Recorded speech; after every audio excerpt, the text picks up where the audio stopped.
গত ৯ জুলাই ২০২৫ তারিখ বিকেল আনুমানিক ৫টা ৪০ সময় রাজধানীর স্যার সলিমুল্লাহ মেডিকেল কলেজ ও হাসপাতালের ৩ নম্বর গেটের সামনে পাকা রাস্তার উপর কতিপয় দুর্বৃত্ত দেশীয় অস্ত্রশস্ত্রে সজ্জিত হয়ে লাল চাঁদ ওরফে সোহাগ নামে এক ব্যক্তিকে প্রকাশ্য দিবালোকে নৃশংসভাবে হত্যা করে।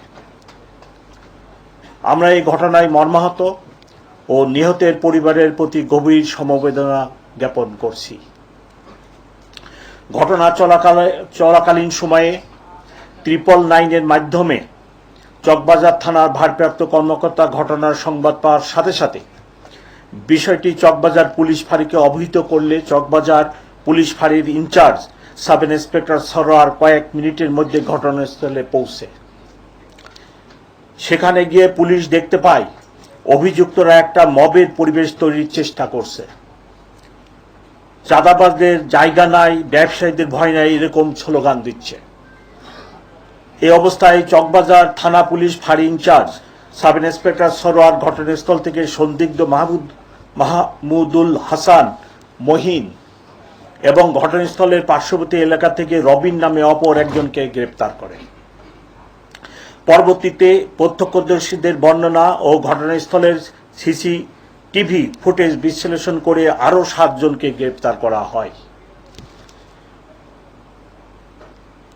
মোট গ্রেপ্তারের সংখ্যা 9।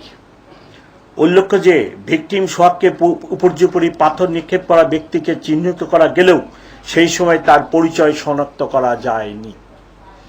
পরবর্তীতে পুলিশের বিশেষ টিমের সহায়তায় তার পরিচয় নিশ্চিত হয়ে তার অবস্থান চিহ্নিত করে 15 জুলাই তাকে পটুয়াখালী জেলা হতে গ্রেপ্তার করা হয়।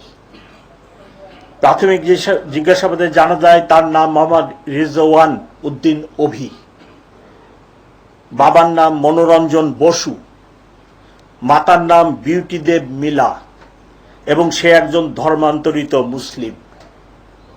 এই ঘটনায় পাথর নিক্ষেপকারী 2 জন সহ মোট 9 জন আসামিকে গ্রেপ্তার করা হয়েছে। অন্যান্য আসামিদের গ্রেপ্তারের চেষ্টা অব্যাহত আছে। এই হত্যাকাণ্ডের প্রকৃত রহস্য উদ্ঘাটনের জন্য ধৃত আসামিদের রিমান্ডে এনে জিজ্ঞাসাবাদ চলছে। ইতিমধ্যে এই ঘটনার এজাহার নিয়ে বিভিন্ন সামাজিক যোগাযোগ মাধ্যম ও গণমাধ্যমে বিভ্রান্তিমূলক তথ্য ছড়ানো হয়েছে। কিন্তু প্রকৃত ঘটনা হলো মামলার এজাহার দায়েরের জন্য প্রথমে তার সাবেক স্ত্রী লাকি আক্তার থানায় আসে। কিছুক্ষণের মধ্যে ভিকটিমের সৎ ভাই রনিউ থানায় আসে। তারা নিজেদের মধ্যে সলা পরামর্শ করে 23 জনকে আসামি করে একটি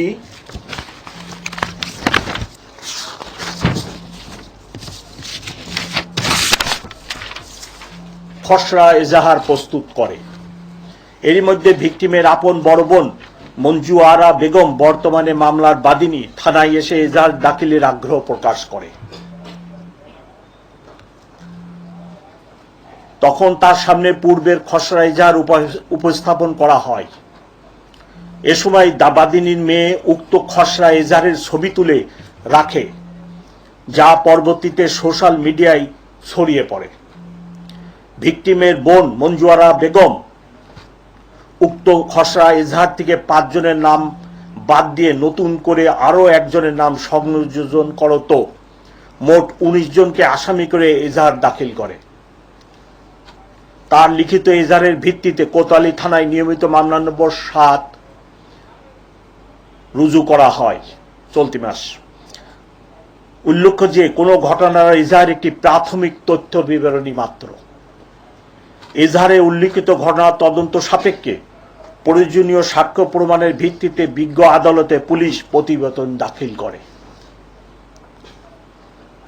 প্রিয় সাংবাদিকবৃন্দ, আমি দৃঢ়তার সাথে বলতে চাই এই নারকীয় হত্যাকাণ্ডের সাথে জড়িত সকলকেই আমরা আইনের আওতায় নিয়ে আসব এবং এ ধরনের জঘন্য অপরাধের পুনরাবৃত্তি না ঘটে সেজন্য অপরাধীদের দৃষ্টান্তমূলক শাস্তি নিশ্চিত করা হবে।